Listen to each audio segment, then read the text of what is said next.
Monarchy क्या है? ये फर्स्ट पॉलिटिकल सिस्टम है given by the Aristotle. Monarchy, एक बंदा रूल कर रहा है और कॉमन इंटरेस्ट के लिए रूल कर रहा है। और वो कहते हैं कि इम्प्रैक्टिकल है, आइडियल है, एग्जिस्ट नहीं कर सकता इस दुनिया में। अगर आपको कोई ऐसा इंसान मिल जाए ना जो सबके फायदे के लिए सोचता हो और उसे मतलब बस सबका फायदा ही मकसूद हो, तो वो इंसान बिल्कुल परफेक्ट है, इतना परफेक्ट है, इतना परफेक्ट है कि वो सिर्फ गॉड हो सकता है। ठीक है, वो इक्वल टू गॉड होगा। और अगर ऐसी कोई कंडीशन अराइज होती है ना, ऐसा कोई बंदा आपको मिल भी जाता है, तो फिर सारे लोग चाहेंगे कि सिर्फ वही रूल करे। ठीक है, वही रूल करे और किसी और को चांस ही नहीं मिलेगा रूल करने का, पॉलिटिक्स में पार्टिसिपेट करने का, क्योंकि वो इतना परफेक्ट है, इतना परफेक्ट है कि बाकी लोग फिर अपनी रीजन और लैंग्वेज का इस्तेमाल नहीं कर सकेंगे। ठीक है, तो उनको तो पर्सनैलिटी यूज करने का चांस ही नहीं। चले, मोनार्की की समझ आ गई। नेक्स्ट हमारे पास क्या है? एरिस्टोक्रेसी। एरिस्टोक्रेसी के हवाले से वो क्या बात करते हैं? कहते हैं ये आइडियल कंसेप्ट है। ठीक है, अगर पॉसिबल हो ना तो सबसे बेस्ट यही है। एरिस्टोटल कह रहे हैं कि एरिस्टोक्रेसी सबसे बेस्ट है अगर पॉसिबल होता तो, लेकिन ये पॉसिबल नहीं है। अब ये क्यों पॉसिबल नहीं है इसके बारे में बात करते हैं कि ये वर्चुअस लोगों का रूल है। ठीक है, to develop a virtuous society. ठीक है, ये लोग भी एक्सपर्ट है, मोनार्क की तरह ये लोग भी एक्सपर्ट है। और अगर ये लोग आ जाए ना तो फिर अगेन बहुत सारे लोगों को अपनी वो टेलोस इस्तेमाल करने का मौका नहीं मिलेगा। ठीक है, जिसकी वजह से क्या होगा कि अगेन वो पॉलिटिकल इन्वायरमेंट जो अरिस्टोटल को लगता है कि एक कंट्री में होना चाहिए वो नहीं होगा। ठीक है, और ना ही लोग हैप्पी होंगे इस तरह, क्योंकि वो अपनी टेलोस का इस्तेमाल नहीं करें। फिर दूसरी चीज वो ये कहते हैं कि ये भी एक डर है कि एरिस्टोक्रेसी जो है ना वो चेंज हो जाएगी परवर्टेड रूल में, ओलिगार्की में। ठीक है, एरिस्टोक्रेसी का परवर्टेड रूल ओलिगार्की था। ठीक है, तो कहते हैं कि जो एरिस्टोक्रेसी है ना ये चेंज हो जाएगी करप्टेड इनटू ओलिगार्की। ठीक है, इसका डर है कि ये जितने भी एरिस्टोक्रेट्स है ना वो भी ओलिगार्की में चेंज हो जाएंगे, तो ये भी पॉसिबल नहीं है। सही। फिर अब टायरनी, ओलिगार्की और डेमोक्रेसी के हवाले से वो बात क्या कर रहे हैं?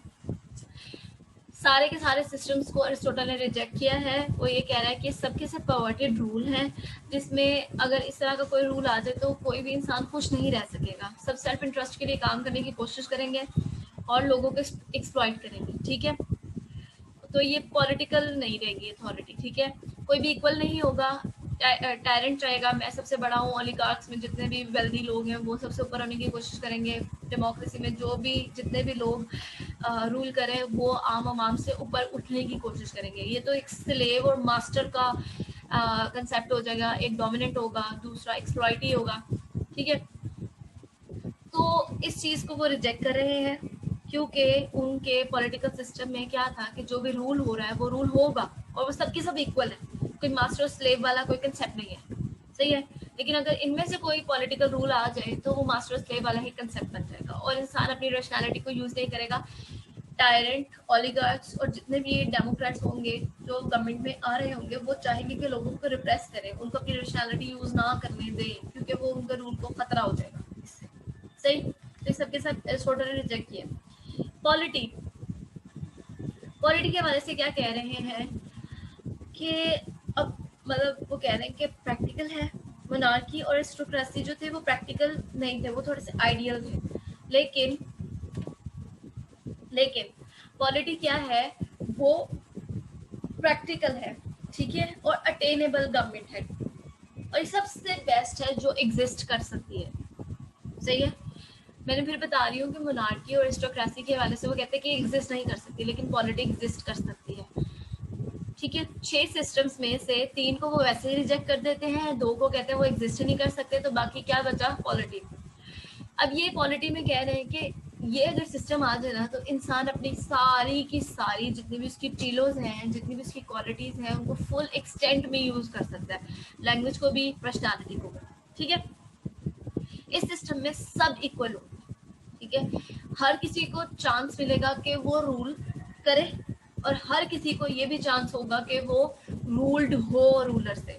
सही है, लेट्स से कि आज मैं इस टाइम पे आपको पढ़ा रही हूँ और कल को मैं प्राइम मिनिस्टर बन जाऊंगी। अरिस्टोटल ये कहते हैं कि इस तरह होगा इस सिस्टम में ना, पॉलिटी में सबके सब रूल भी करेंगे, सबके सब रूल भी होंगे, सब इक्वल है, क्योंकि कोई भी किसी से ऊपर नहीं है। कोई ये नहीं कह सकता कि भाई मैं नवाज शरीफ हूँ तो मैंने ही ऊपर आना है, या मैं इमरान खान तो मैंने भी ऊपर आना है, मुझे पता सब कुछ। सही, ऐसा कुछ नहीं होगा। एवरीवन इज वर्चुअस, हर कोई बहुत अच्छा है, हर कोई बहुत अच्छा है। सही है, डेमोक्रेसी में हर कोई बहुत बुरा है, पॉलिटी में हर कोई बहुत अच्छा है।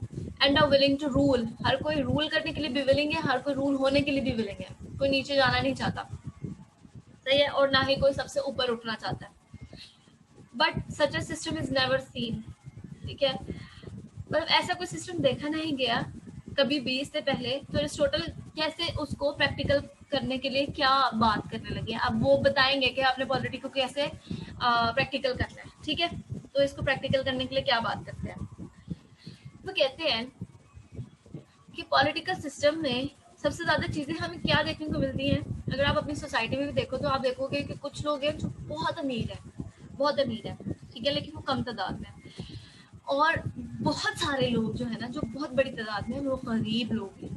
ठीक है, वो कह रहे हैं दो तरह की क्लासेस हैं, एक अमीर क्लास है, गरीब क्लास है। अमीर क्लास के लोग कम है और गरीब क्लास के जो लोग हैं ना बहुत ज्यादा है। ठीक है, अब क्या है कि ये दोनों क्लासेस ना कंटिन्यूस कॉन्फ्लिक्ट में रहती हैं, एक दूसरे से स्ट्रगल कर रही थी पावर में आने की। फिर वो कहते हैं कि अगर गरीब जीत जाए और अपनी गवर्नमेंट बना लेना, ठीक है, रूल बाय मैनी, तो वो डेमोक्रेसी आ जाएगी। सही है, अगर अमीर इस स्ट्रगल में जीत जाए और गवर्नमेंट बना ले, तो वो जो पॉलिटिकल सिस्टम होगा ना, रूल बाय फ्यू, ओलिगार्की, ये दोनों सेल्फ इंटरेस्ट में रूल करें।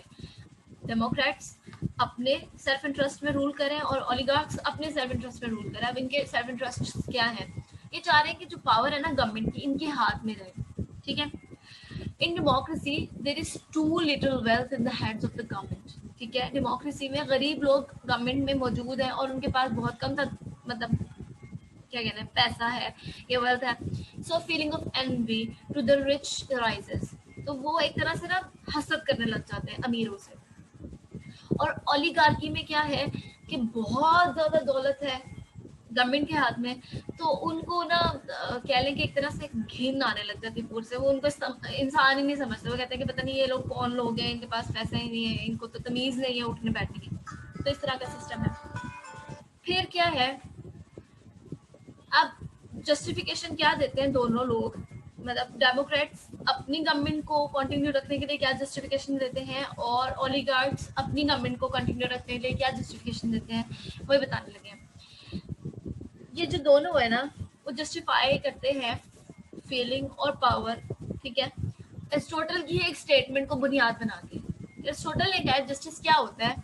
जस्टिस जस्टिस क्या है कि जितने इक्वल है ना उन्हें इक्वली ट्रीट करो, जितने अनइक्वल है उनको अनइक्वली ट्रीट करो। ठीक है, एक स्टेटमेंट है, हम इसको अभी डीप में जाके देखेंगे क्या हिसाब किताब है इसका। तो रिच कहते हैं कि हमारे पास, मतलब रिच के पास पावर ज्यादा है, तो वो कहते हैं कि ना हम अनइक्वल है, हम इनसे अमीर हैं, हम इनसे ऊपर की क्लास हैं, हम इनसे अनइक्वल हैं, तो हमें अनइक्वली ट्रीट करना चाहिए, हमें ज्यादा पावर दें क्योंकि हमारे पास ज्यादा पैसा है। ठीक है, सही है, unequal should be treated unequally, तो वो इस स्टेटमेंट को जस्टिफाई करते हैं। और डेमोक्रेसी में जो पुअर्स हैं वो जस्टिफाई कैसे करते हैं अपनी पास पावर को, वो कहते हैं कि ना हम सब इक्वल है। ठीक है, इन टर्म्स ऑफ फ्रीडम, तो हम सबके पास पावर इक्वल होनी चाहिए, जितनी रिच लोगों के पास पावर है उतनी हमें भी पावर मिलनी चाहिए। ठीक है, तो ये दोनों किसी ना किसी वो एरिस्टोटल की स्टेटमेंट को तोड़ मरोड़ के अपना काम निकालने की कोशिश करते हैं। व्हेन इन पावर, जब ये दोनों पावर में आते हैं ना, दोनों में से कोई भी सबका पावर में आ रहा है तो अपनी पोजीशन को जस्टिफाई करने की कोशिश कर रहा है। ठीक है, पावर को अपने हाथ में रखने की कोशिश कर रहा है। ठीक है, तो जब ओलिगार्ड्स आते हैं ना पावर में, तो पुअर को इतना एक्सप्लॉइट करते हैं कि वो ऊपर ना उठ सके। और जब डेमोक्रेट्स आते हैं पावर में, यानी पुअर पावर में आते हैं, वो रिच को एक्सप्लॉइट करने की कोशिश करते हैं। ठीक है, तो एक तरह से ना इंस्टेबिलिटी रहती है सिस्टम में, सिस्टम बिल्कुल स्टेबल नहीं हो पाता, जिससे क्या होता है, रेवोल्यूशन कॉज होते हैं। ठीक है, पॉलिटिकल सिस्टम स्टेबल नहीं है और रेवोल्यूशन आता है। अब क्या है, इंस्टेबिलिटी को एंड करने के लिए बहुत सिस्टम में एक स्टेबल गवर्नमेंट की जरूरत है। ठीक है, वो स्टेबल गवर्नमेंट क्या होगी, एक मिडिल पोजीशन रिक्वायर। ठीक है, अब एक मिडिल पोजीशन क्या रिक्वायर है कि ऐसी क्लास पावर में आ जाए जो ना बहुत अमीर हो और ना ही बहुत गरीब हो, ठीक है, neither too rich nor too poor, ठीक है। उसने मैंने पहले भी बताया कि वर्चू क्या थी, कि बीच की चीज, दो एक्सट्रीम्स के बीच की चीज क्या थी, वर्चू थी, सही है। अब यहाँ पे वो अपनी वो वर्चुअसनेस की ही डेफिनेशन को लेकर आ रहा है कि दो इनइक्वालिटीज है, दो एक्सट्रीम्स है, उनके बीच की जो चीज है ना, मिडिल क्लास, रिच और पुअर के बीच की जो चीज है मिडिल क्लास, वो पावर में आ जाए।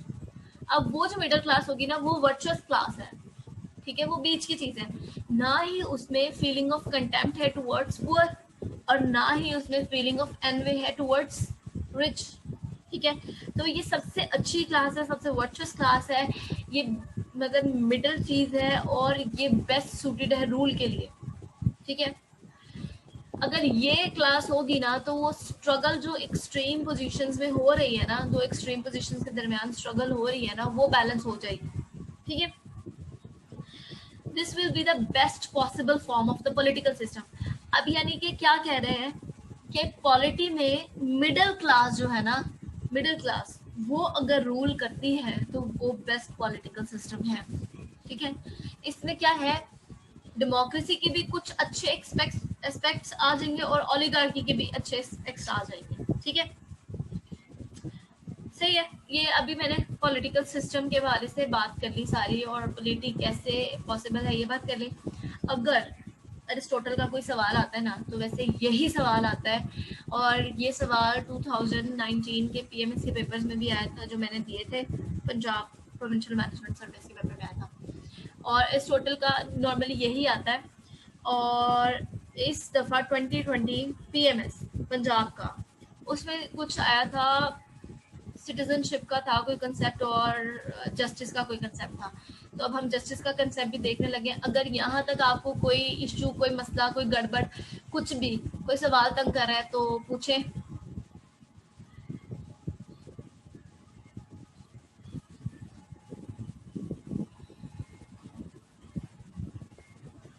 कोई है सवाल पूछने वाला?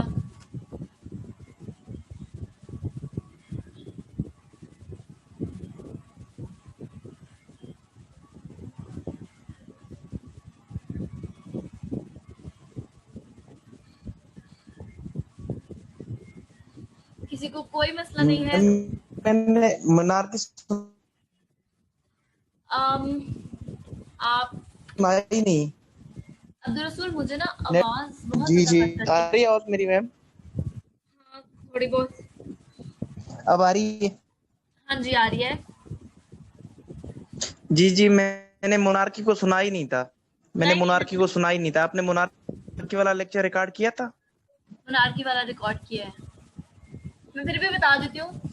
मोनार्की में वो ये कह रहे हैं कि एक इंसान का रूल है, सिर्फ एक बंदा रूल कर रहा है, और वो इतना अच्छा है, वो इतना आइडियल है कि वो सबके इंटरेस्ट में रूल कर रहा है, उसे सबकी भलाई मकसूद है, ठीक है। और वो जो है वो सेल्फ इंटरेस्ट में कोई भी काम नहीं कर रहा। तो वो कहते हैं कि ना, एरिस्टोटल कहते हैं कि मोनार्की जो है वो पॉसिबल नहीं है, वो बहुत आइडियल सा कंसेप्ट है, क्योंकि अगर ऐसा इंसान पॉसिबल हुआ ना दुनिया में, वो इतना परफेक्ट होगा कि वो गॉड के बराबर होगा। और अगर गॉड के बराबर कोई इंसान है, हो तो नहीं सकता, लेकिन अगर कोई है तो क्या होगा कि फिर कोई और गवर्नमेंट का पार्ट बन ही नहीं सकता, और कोई गवर्नमेंट में आना नहीं चाहेगा, जिसकी वजह से वो उनमें से कोई भी इंसान जो बाकी मतलब उस स्टेट के पार्ट हैं, वो पॉलिटिक्स का पार्ट नहीं बनेंगे, और उनको अपनी टीलोस जो है वो अचीव करने में प्रॉब्लम होगी, वो टीलोस अचीव ही नहीं कर सकेंगे, क्योंकि वो पॉलिटिक्स का पार्ट नहीं बन सकते, क्योंकि एक इतना परफेक्ट इंसान ऊपर बैठा है, उसे बताया नहीं जा सकता कि अच्छा क्या बुरा क्या, ठीक है। आई होप मैं आपको थोड़ा बहुत समझा सकी हूँ मोनार्की के वाले से जो आप पूछना चाह रहे थे। अच्छा चलें, जल्दी जल्दी कर लेते हैं, मैं दोबारा मीटिंग नहीं स्टार्ट करना चाहती। थ्योरी ऑफ जस्टिस क्या है? एरिस्टोटल बहुत आसान है, बहुत मजे का है, ये पेपर में आया हुआ है 2020 के पीएमएस में, और मतलब ये आने के चांसेस भी हैं। There are two types of justice. वो कहते हैं दो तरह की जस्टिस है, यूनिवर्सल जस्टिस और पर्टिकुलर जस्टिस है। फिर पर्टिकुलर जस्टिस की भी आगे से दो टाइप्स है, commutative justice and distributive justice, ठीक है। अब क्या कह रहे हैं, यूनिवर्सल जस्टिस को किस तरह डिफाइन करें? यूनिवर्सल जस्टिस का मतलब ये है कि एक बंदा कंट्री के जो भी लॉ हैं उनको फॉलो करे, ठीक है। अगर कोई भी लॉ है उसके हिसाब से किसी को पनिशमेंट मिलनी है तो मिलनी है, और अगर नहीं मिलनी तो नहीं मिलनी, और जिसको भी जो कंपनसेशन देनी है वो दी जाए, ठीक है। अगर एक इंसान जो है वो कंट्री के लॉ को फुली फॉलो करता है ना, तो वो फुली जस्ट है, ठीक है। ये कंप्लीट वर्चू है, लॉ को फॉलो करना कंप्लीट वर्चू है, ठीक है। अगर आप लॉ को फॉलो कर रहे हैं तो आप अपना भी फायदा करें और आप लोगों का भी फायदा करें, इसलिए आप वर्चुअस हो जाते हैं, ठीक है। क्योंकि आप खुद से भी कंसर्न तो हो, लेकिन दूसरे लोगों से भी कंसर्न हो। जैसे लाइक अगर कूड़ा फेंकना किसी कंट्री में मना है लॉ के मुताबिक, तो आप वो कूड़ा ना फेंक के, या वो क्या कहते हैं उसको, गंदगी ना फैला के बाकी सबको भी फायदा दे रहे हो, अपने आप को तो फायदा दे रहे हो, अपनी कंट्री को भी बहुत फायदा दे रहे हो, तो आप एक वर्चुअस इंसान हो। तो वो जो जस्ट बंदा है ना, वो एक वर्चुअस बंदा भी है, ठीक है। फिर पर्टिकुलर जस्टिस में क्या कह रहे हैं, पर्टिकुलर जस्टिस में क्या है कि उस टाइम पे ना कोई लॉ नहीं बना हुआ, मतलब कोई एक ऐसा एक्शन परफॉर्म होता है जिसके हिसाब से अभी तक कोई लॉ नहीं बना, ठीक है। तो सिचुएशन के अकॉर्डिंग कोई डिसीजन मेकिंग नहीं हो सकती उस टाइम पे, तो हम कोई उस टाइम पे कोई लॉ बना लेते हैं, जैसे लेजिस्लेचर, जस्ट लाइक अभी साइबर क्राइम्स के एक्ट आए हैं, फिर पेडोफिलिया के ऊपर कुछ एक्ट्स आए हैं, और 2010 में हम देखते हैं कि हरासमेंट एट वर्क प्लेस के ऊपर एक्ट आया। तो पहले इसके हवाले से कोई लॉज नहीं बने हुए थे, क्योंकि कोई ऐसे मसले मसाइल नहीं थे, तो हमने सिचुएशन के अकॉर्डिंग डिसीजन मेकिंग करने के लिए लॉ बनाए, ठीक है। तो वो पर्टिकुलर जस्टिस है। पर्टिकुलर जस्टिस के आगे से दो टाइप्स में होता है, डिस्ट्रीब्यूटिव जस्टिस एंड कम्यूटेटिव या करेक्टिव जस्टिस, ठीक है। अब डिस्ट्रीब्यूटिव जस्टिस में क्या है, फेयर और proper distribution of the valuables like property, wealth and honour, ठीक है। अब मैंने पीछे एक बात की थी कि equal for equal and unequal for unequal, जो कि डेमोक्रेसी में और ओलिगार्की में लोग अपने लिए इस्तेमाल कर रहे थे। अब ये स्टेटमेंट क्या है, ये इक्विटी की स्टेटमेंट है अकॉर्डिंग टू एरिस्टोटल। वो कह रहा है कुछ लोग ऐसे हो सकते हैं, जैसे कि मेरा बाप बहुत अमीर है और गवर्नमेंट कुछ ऐसा कोई स्कीम चलाई है गवर्नमेंट ने कि उससे सब लोगों को वजीफा देना है, तो वो मुझे कम वजीफा दे क्योंकि मेरे फादर बहुत अमीर है। लेकिन कोई ऐसा इंसान जिसके फादर बहुत गरीब है, उसके पास वैसे पैसे नहीं है, तो वो उस इंसान को ज्यादा दे, क्योंकि वो अनइक्वल है। मैं और वो इक्वल नहीं है, मैं वेल्थ में उससे ज्यादा हूँ और वो वेल्थ में मेरे से कम है, ठीक है। तो मुझे कम पैसे दे और उसको ज्यादा पैसे दे, ताकि हम इक्वल आ जाए, सही है। तो इक्वल को इक्वली ट्रीट करे, अनइक्वल को अनइक्वली ट्रीट करे। और ये भी तो हो सकता है कोई इंसान बहुत ज्यादा स्किल्ड है, ठीक है, कोई ज्यादा बहुत टैलेंटेड है, कोई बहुत ज्यादा मतलब मेरिट पे पूरा उतर रहा है, ठीक है, या किसी की कोई रिक्वायरमेंट है, कोई क्वालिटी है, कोई नीड है, उसकी बेसिस पे उसे कंपनसेट करें, ठीक है। तो ये क्या है, ये इक्वल फॉर इक्वल्स और अनइक्वल फॉर अनइक्वल्स। कोई बंदा मेरिट पे पूरा नहीं उतारा लेकिन आप उसको जॉब दे रहे हो, ये तो गलत है ना, ठीक है। तो आपने कोई स्टैंडर्ड रखा होता है और उसके हिसाब से लोगों को कंपनसेट कर रहे होते हैं। Who are equal to the set standards, कोई एक सेट स्टैंडर्ड हमने बढ़ाया हुआ होता है, जैसे मेरिट रखा होता है, उसकी बेसिस पे क्या करते हैं, हम उन लोगों को इक्वल शेयर देते हैं, और जो लोग उस सेट स्टैंडर्ड पे पूरे नहीं उतरते हम उनको लोअर शेयर देते हैं, या हो सकता है हम उनको हायर शेयर दे रहे हैं, ठीक है। ये ज्योमेट्रिकल प्रोपोर्शन है कि शायद जिसके पास नहीं है उसको ज्यादा दे दिया जाए, जिसके पास ज्यादा है उसे कम दे दिया जाए, या जिसके पास कोई ज्यादा टैलेंट है उसको ज्यादा मौके दे दिए जाए, जिसके पास कम टैलेंट है उसके कम मौके दे दिए जाए। तो कोई स्ट्रिक्ट डिस्ट्रीब्यूशन नहीं है इसके अंदर इक्वालिटी की तरह, इसमें इक्विटी का कंसेप्ट ज्यादा चलता है, ठीक है। फिर करेक्टिव जस्टिस आ गया। करेक्टिव जस्टिस में हम क्या कह रहे हैं कि जब हमें कुछ गलती है की है किसी ने, उसको ठीक करना जब मकसूद होता है ना, तो ये जस्टिस सिस्टम उस टाइम पे इम्प्लीमेंट होता है। जस्ट लाइक कि एक इंसान है, उसने किसी का नुकसान कर दिया, मतलब लेट्स से कि किसी घर में कोई डायमंड सेट था और कोई चोर आके उस डायमंड सेट को चुरा गया, ठीक है। अब चोर ने कोई फायदा हासिल किया है और जिसका डायमंड सेट चुराया है वो विक्टिम है, उसको नुकसान हुआ है। तो अब अदालत क्या करेगी कि जो विक्टिम है ना उसको कंपनसेशन देगी, जो उसका नुकसान हुआ है उसकी भरपाई होगी, और जिसने नुकसान किया है ना उसको सजा मिलेगी, इतनी सजा कि वो जो उसने फायदा हासिल किया है ना वो न्यूट्रलाइज हो जाए, और थोड़ा सा पेन भी उसको मिले या हार्म भी उसको मिले कि इन फ्यूचर वो कोई इस तरह का काम ना करे, ठीक है। तो वो क्या कह रहे हैं, ये एक तरह से रिस्टोर और बैलेंस करना है, ठीक है, इशू को, कि जो डैमेज हुआ है विक्टिम को वो कंपनसेट हो जाए, और जो उसने एजेंट जिसने हार्म कॉज किया है उसको आप पनिश करें, उसको सजा दें, ताकि वो अगेन इस चीज में इन्वॉल्व ना हो। तो इसमें जुडिशरी इन्वॉल्व होती है, ठीक है, वॉलंटरी और involuntary acts call for this justice, ठीक है। कोई अदालत में अपील दायर कर सकता है या खुद से जुडिशरी कुछ ऐसे स्टेप्स ले सकती है जैसे वो सुमोटो एक्शंस वगैरह होते हैं, ठीक है। स्ट्रिक्ट इक्वालिटी फॉलो की जाती है कि जिस जिस मतलब स्ट्रिक्ट इक्वालिटी इसमें फॉलो करनी है कि जिसका नुकसान हुआ है उसको आपने कंपनसेशन देनी है हमेशा। ऐसा नहीं कर सकते कि जिसका नुकसान हुआ आप उसे पनिश कर दो, ठीक है। और जिसने नुकसान किया है उसे पनिश करना है, ऐसा नहीं हो सकता कि आप उसे कंपनसेट कर दो या उसे फायदा पहुंचाओ, अदरवाइज सिस्टम खराब हो जाएगा। इक्वालिटी नहीं है, सॉरी नो क्वालिटी और merit is taken into account, ठीक है। ऐसा नहीं हो सकता कि भाई कोई डॉक्टर है और उसने कोई बहुत बड़ा कोई क्राइम कर दिया तो हम उसको डॉक्टर होने की वजह से फायदा पहुंचा दें। नो क्वालिटी और merit is taken into account, ठीक है। सिर्फ नेचर ऑफ डैमेज को हम जहन में रखते हैं, ठीक है। अब पास पेपर क्वेश्चंस मैंने नहीं निकाले थे, आपने ये काम करना है कि पास पेपर क्वेश्चंस इसके निकालने, ठीक है, और सॉल्व करने हैं और मुझे बताना है, सही है। ओके, पास पेपर क्वेश्चंस ढूंढने हैं, निकालने हैं, सॉल्व करने हैं और मुझे बताना है। और अगर आपके पास अभी कोई क्वेश्चन है तो पूछिए, हमारे पास तकरीबन 2.5 मिनट भी नहीं 2 मिनट पड़े। मैडम ये पास पेपर्स निकाल कर सॉल्व करके आपको उसके सॉल्यूशन सेंड करनी है? हाँ जी, मुझे आप भेजेंगे ना तो मैं फिर उसको वैल्यूएट करूंगी क्या कोई इशू है इसके अंदर और मजीद क्या चीज़ आ सकती थी। तो इस तरह आपको भी पता लग जाएगा कि आपकी कितनी तैयारी है या आप सही रूट पकड़े हो या नहीं, ठीक है। अच्छा, एक चीज मुझे ये पूछनी थी कि जैसे के सवालात आते हैं वो बेसिकली आते हैं करंट सिचुएशन या पाकिस्तान के साथ उसकी रेलेवेंस को चेक कर रहे होते हैं कि पाकिस्तानी सोसाइटी के अंदर एरिस्टोटल के जो भी कुछ उसके ख्यालात थे क्या वो उससे मैच करते हैं या उससे हम बेहतर कैसे लेकर सकते हैं। तो अब हमारे पास एरिस्टोटल की तमाम चीजें हैं, मुझे थोड़ा सा इसमें चीजें समझ में नहीं आती कि उसको किस तरीके से लिंक किया जाए। देखो एरिस्टोटल में नॉर्मली वो कोई एक थ्योरी पकड़ के आपसे पूछेंगे जैसे जस्टिस सिस्टम की थ्योरी है, ठीक है। तो जी आप उसको जी पाकिस्तान के सिनेरियो में लिंक करके देखो कि पाकिस्तान का जस्टिस सिस्टम कैसे काम कर रहा है और उसमें क्या फ्लॉज हैं, और अगर हम एरिस्टोटल को अप्लाई कर दें तो वहां से क्या फ्लॉज को हम ओवरकम कर सकते हैं, ठीक है।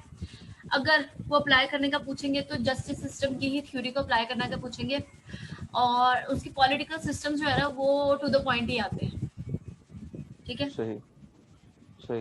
ये सी अच्छा, ये इसमें इसमें कितनी कितनी कितने मतलब कितने फिलोसोफर्स को हम लोग करेंगे, क्योंकि मैंने सिलेबस देखा था मैडम तो उसमें रोसो भी था, उसमें तो बहुत सारे और भी थे, मैकली या मैकेंडल के इस तरीके से कुछ नाम को बचा। मैंने बताया था पहले भी कि हम लोगों ने कितने करने हैं। हमने तकरीबन टोटल 16 फिलोसफर्स करने हैं, ठीक है, और उनकी भी कुछ गिनी चुनी फिलोसफीज हैं जो पहले से आती रही हैं, सही है। हमने जी सारा कुछ नहीं करना, और जो मैं आपको करवा रही हूँ इंशाल्लाह वही पेपर में आएगा, उससे हटके नहीं आएगा कुछ भी, ठीक है। टोटल हमने काउंट किए थे 16 से सही। 17 बन रहे थे मुस्लिम और वेस्टर्न मिला के, ठीक है। अच्छा अच्छा अच्छा अच्छा, ठीक ठीक है मैडम, ठीक है। ओके, और कोई अच्छा, क्वेश्चन? ये जो आपने भी एक बात आपने बोली थी कि हम जो है वो 3 दिन छुट्टी मिलेगी हमें लेक्चर्स नहीं, वो कौन से 3 दिन थे जिसमें हमें अपना काम अगर चाहें तो कर लें उस टाइम में? फ्राइडे सैटरडे संडे, ठीक है। लेकिन